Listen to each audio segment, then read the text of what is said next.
এই যুগে খাবারের মধ্যে প্রচুর ভেজাল আছে।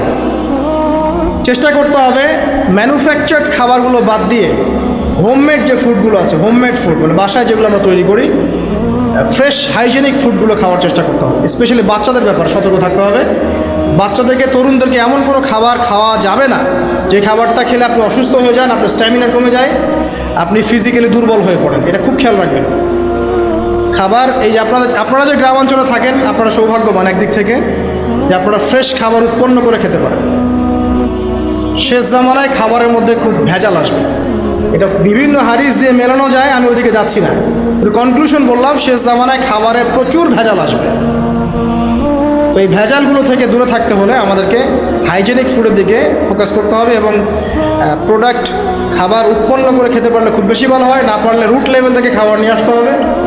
আর অ্যাটলিস্ট ম্যানুফ্যাকচার যে খাবারগুলো বাজারে ঘোরাফেরা করে এগুলো অ্যাভয়েড করতে হবে। দেখতে অনেক মুখরোচক লাগতে পারে, স্বাদ অনেক মজা হতে পারে, কিন্তু এগুলো শরীরের জন্য অনেক ক্ষতিকর। এতে করে আমাদের যুব সমাজ আস্তে আস্তে কিন্তু দুর্বল হয়ে যাচ্ছে। এখনকার যুব সমাজকে দেখে তাকায় দেখেন, আমাদের বাপ-দাদাদেরকে তাকায় দেখেন, যারা এখানে বয়স্ক মুরব্বী আছে দেখেন, একজন মুরব্বীর সাথে এখনকার যুবকের কুস্তি লাগান, পাঞ্জা লাগান, বা ওই যে একটা রিংয়ের মধ্যে ঢুকায় বক্সিং ম্যাচ দেন, একটা দেখেন, দেখেন কে পারে। আমি নিশ্চিত ওই চাচাই পারবে। আমরা নিজেরাই তো এর প্রমাণ। আমাদের বাপ দাদাদের বয়সী যারা আছেন তারা এখনও দিব্যি মাঠে কাজ করে, দেখবেন 4 ঘন্টা 5 ঘন্টা 8 ঘন্টা রিক্সা চালাচ্ছে, ভ্যান চালাচ্ছে, কৃষি কাজ করছে, কত পরিশ্রম করছে। আর আমাদের যুব সমাজে তাকায় দেখেন না, আপনি একটু চেহারাগুলো দেখেন না, চেহারাগুলো তাকায় দেখেন, চাপাগুলো বসে গেছে গাঁজা খেতে খেতে, হিরোইন খেতে খেতে দেখবেন চাপাগুলো বসে গেছে একদম, চোখগুলো ঢুকে গেছে একদম মাদক খেতে খেতে। হ্যাঁ, হস্তমৈথুন করতে করতে শরীর রোগা, চলতে পারে না। কথা শুনতে খারাপ লাগছে এগুলা? না, বাস্তব, এগুলোই বাস্তব এখন। হ্যাঁ, ঘুম নাই, সারা রাত জাগরা, ওই যে ফজরের পর ঘুমায়, আর রাতে ওই যে বিকাল 4টায় ওঠে, দেখবেন শরীরটার দিকে তাকায় দেখেন, চলতে পারে, এনার্জি নাই। একটা ক্রিকেট ম্যাচে লাগায় দেন, ও দেখবেন 2-4 ওভার ব্যাটিং করে শেষ। কোন কাজ করতে পারবে? ওই মাঠের বাইরে থেকে বলতে পারবে যে আর এই খেলতে পারে না, ও অমুক খেলতে পারে না, তমুক খেলতে পারে না। ওকে লাগাই দেন না, ব্যাটটা ধরে লাগাই দেন, দেখবেন ও কয়টা পিটাইতে পারবে। জিম করে না, ফিজিক্যালি এক্সারসাইজগুলো করে না, স্কিল নাই। আগেকার মানুষ অনেক স্কিল ছিল, তারা ঘরের কাজ পারতো, সাঁতার পারতো, তারা মার্শাল আর্ট পারতো, কৃষিকাজ পারতো, অন্যান্য বিভিন্ন সেক্টরে তারা কিন্তু মানে মাল্টি প্রতিভার অধিকারী ছিল। স্কিল কম, দেখবেন একদিকে ফোকাস করা। এগুলো কিভাবে হলো আসলে? এগুলো তো একদিনে হয়নি। সারাদিন দেখবেন ফোনে, আর ওই মেয়ের পিছনে, আর কফি শপে, অথবা মিউজিক্যাল কোনো ইনস্ট্রুমেন্ট নিয়ে বসে আছে, অথবা এর মাঝে যদি কেউ মন্দের ভালো থেকে থাকে, সে দেখবেন টিকটক করছে। এইগুলাই এখনকার পুরুষদের মধ্যে, এই ইয়াং জেনারেশনের মধ্যে ওই শৌর্য বীর্য গায়রতটা পাওয়া যায় না। দেখবেন গায়রত একটা ব্যাপার আছে, গায়রত শৌর্য বীর্য এটা নাই। এর অন্যতম একটা কারণ এটাও, এখানে খাদ্যাভ্যাসেরও একটা ব্যাপার আছে। ফিজিক্যালি তারা ফিট না। তো আল্লাহ পাক এই বিষয়গুলো আমাদের বোঝার তৌফিক দান করুন। সব কিছু রিলেটেড। আপনাকে যদি একজন প্রোডাক্টিভ মুসলিম হতে হয়, শারীরিকভাবে আপনাকে ফিট থাকতে হবে, মেন্টালি ফিট থাকতে হবে, আপনাকে মানসিকভাবে শক্ত থাকতে হবে, চ্যালেঞ্জ নেওয়ার ক্ষমতা থাকতে হবে, হয়তো সময় নষ্ট করা যাবে না। যে কাজ ফাহেসা, দুনিয়াবি কাজ, পরকালের কোনো স্বার্থ নাই, ওখানে সময় নষ্ট করা যাবে না। ঠান্ডা মাথায় প্ল্যান করতে হবে যে আমি আমার জীবনে কি করতে চাই, কার পরে আমি কি করব, কার পরে কি করব, আমার প্ল্যান থাকতে হবে। রেজাল্ট খারাপ হয়েছে, হতাশ হয়ে আত্মহত্যা করবেন কি জন্য? কী এমন হয়েছে আপনার জীবন? একটা মেয়ে ছেড়ে চলে গেছে, এই জন্য বিষ খাবেন কেন? কী হয়েছে? একটা মেয়ে তো ছেড়ে চলে গেছে, মেয়ের অভাব নাকি? বোরখা পরা মেয়েরাও তো এখন কিস করে, দেখেন বোরখা পরা মেয়েগুলো দেখেন রাস্তাঘাটে ওই যে নায়কের হাত ধরে চুমু খাচ্ছে। অনলাইনে দেখে আসলাম একটু। ওই যে বলছিলাম যে সব বোরখা পরা মেয়ের মধ্যেই আপনার ইয়ে থাকে না, দিনদারিতা থাকে না। সব বোরখা পরা মেয়ের মধ্যেই কিন্তু দিনদারিতা থাকে না। তো বোরখা থেকে পাগল হওয়ার দরকার নেই এত। এবং সে বলছে আমার জীবন সার্থক। মানে একজন গায়রে মাহরাম ব্যক্তিকে, ফিল্ম স্টার একজন গায়রে মাহরাম ব্যক্তি, তাকে সে হাত ধরে চুমু খেয়ে বলছে তার জীবন সার্থক। তাহলে কোন প্রজন্ম লালন করে কবরে যাচ্ছে ওরা চিন্তা করেন একটু এখন? আশ্চর্য একটা বিষয়। আর এগুলো আমরা প্রমোট করছি অনলাইনের মধ্য দিয়ে। যে যে কোনো অনলাইনে দেখবেন এটা চলছে রাতারাতি, মানে এগুলো উস্কানো হচ্ছে আমাদেরকে শোনেন, আমাদেরকে এগুলো এইসব পাপের মধ্যে এমনভাবে নিয়ে আসা হচ্ছে যে মনে হচ্ছে এগুলো স্বাভাবিক। এক সময় একটা মেয়ে যদি রেপড হতো, মানুষের মাথা ব্যথা শুরু হয়ে যেত, অফিস আদালত কোর্ট কাচারি করে একাকার করে ফেলতাম। এখন রেপ হতে হতে হতে হতে মনে হয় এটা স্বাভাবিক। আগে একটা মানুষ মদ পান করলে তার মধ্যে একটা ফিলিংস থাকতো আমি খারাপ কাজ করছি, এখন এই মদকে প্রমোট করতে করতে মদটাকে এত ইজি করে ফেলা হচ্ছে, মনে হচ্ছে এটা স্বাভাবিক বিষয়। মানুষ খুন করাটা, আগে একটা মানুষকে খুন করলে মানুষ মনে হতো যেটা এটা বিশাল পাপ, একটা সমাজের মানুষ ওর দিকে খারাপ চোখে তাকায় থাকতো। আর খুন হতে হতে হতে মানুষ মিডিয়াটাকে প্রমোট করছে, করতে করতে এটা নর্মাল।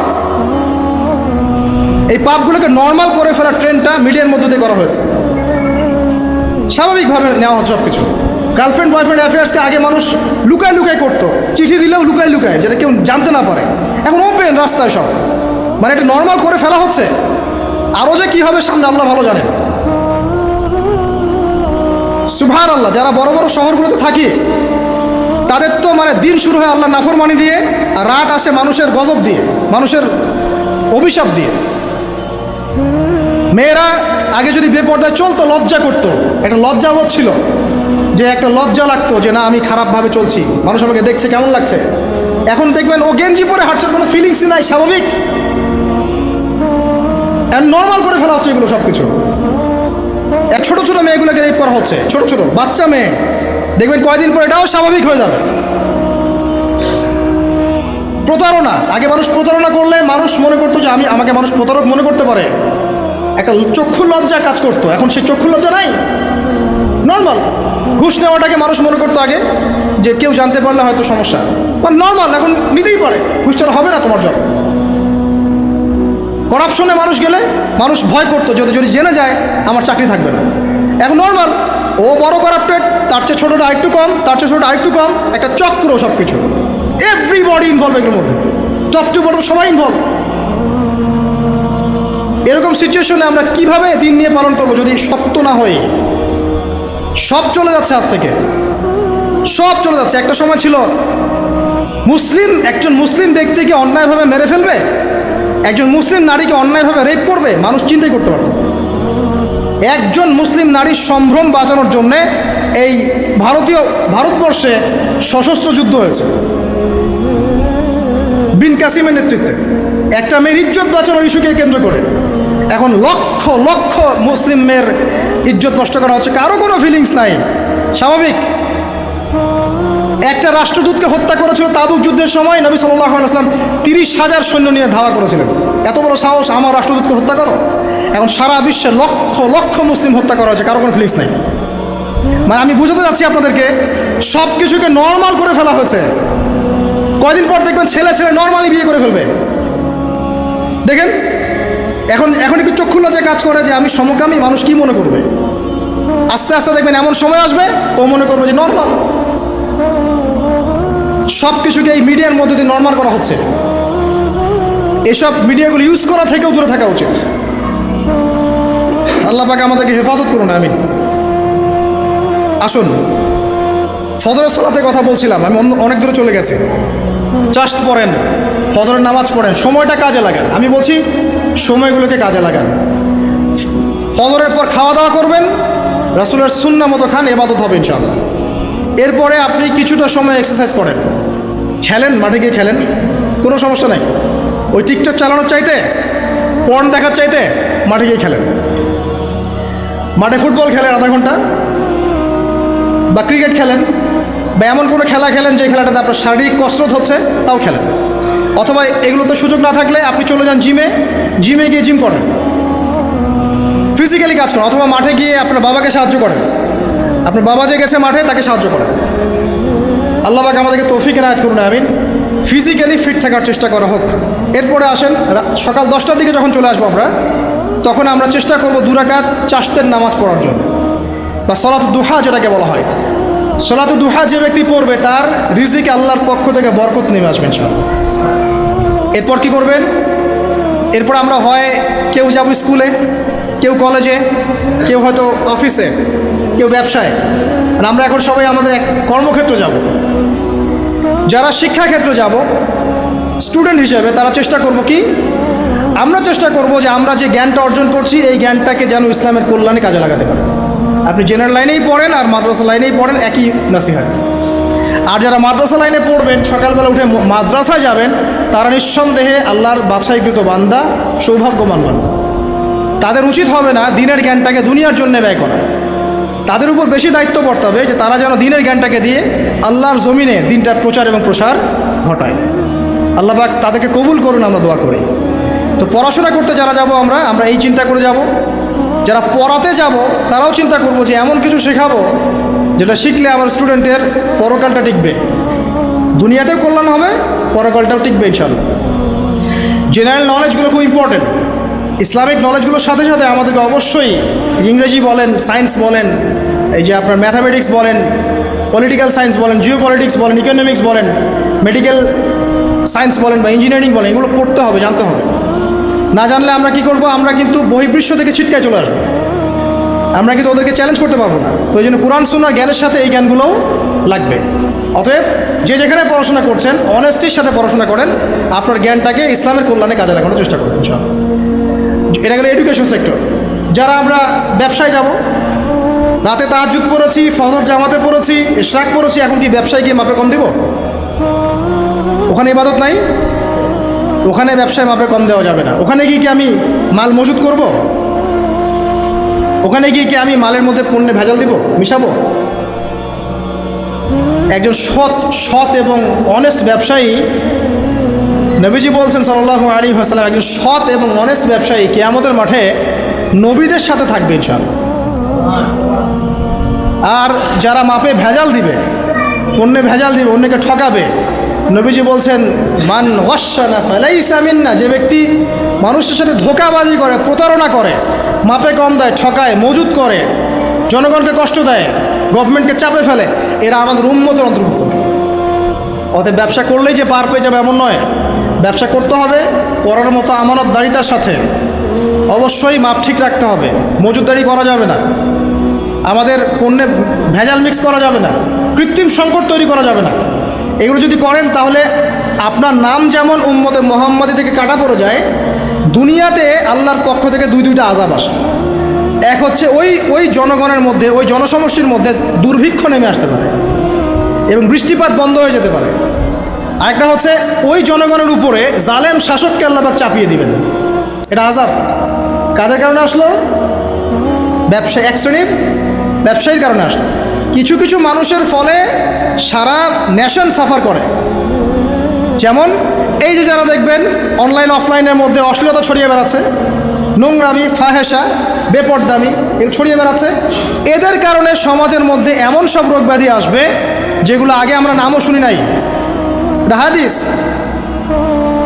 যারা মুসলিম সমাজের মধ্যে মানে বাদ্যযন্ত্রকে হালাল মনে করে নিবে, মদকে হালাল মনে করে নিবে, জেনাকে হালাল মনে করে নিবে, এইসব মানুষদের কারণে ভূমি ধসের আযাব আসবে এবং আকৃতি পরিবর্তনের আযাব আসবে।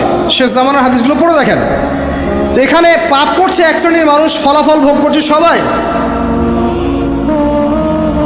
সো যারা ভালো মানুষ তাদের উচিত হবে এগুলোকে প্রোটেক্ট করা, ডিফেন্ড করা। আর আমাদের কাছে এরাই রকস্টার, যারা মুসলিম সমাজের মধ্যে বেপরদামি, অশ্লীলতা, ফাহেসা এগুলো ছড়িয়ে দিচ্ছে জেনা, এরা আমাদের আইডল। এখন ওদের পোস্টার বাসায় লাগিয়ে রাখে, ওদের সাথে একবার দেখা করতে পারলে জীবন সার্থক হয়ে যায়। আল্লাহর কাছে ওদের কী দাম আছে যতক্ষণ না তওবা করে ফিরে আসছে? একজন ভ্যান চালক, একজন ইমানদার ভ্যান চালক, রিক্সা চালক যে 5 ওয়াক্ত নামাজ পড়ে, সে আল্লাহর কাছে ওর চেয়ে অনেক বেশি সম্মানিত। ওই ভ্যান চালকের কাছে কি অটোগ্রাফ নেন আপনি? রিক্সাওয়ালার কাছে কি অটোগ্রাফ নেন? এইসব এই হ্যামিলনের বাসিওয়ালার পিছনে না গিয়ে এরা যুব সমাজকে টেনে নিয়ে যাচ্ছে অশ্লীলতার দিকে, ফাহেসা কাজের দিকে, বেফাস কাজ, কোনো পরকালীন কোনো স্বার্থ নাই। বিনোদনের নামে, সংস্কৃতির নামে এরা মানুষকে দিকে টেনে নিয়ে যাচ্ছে।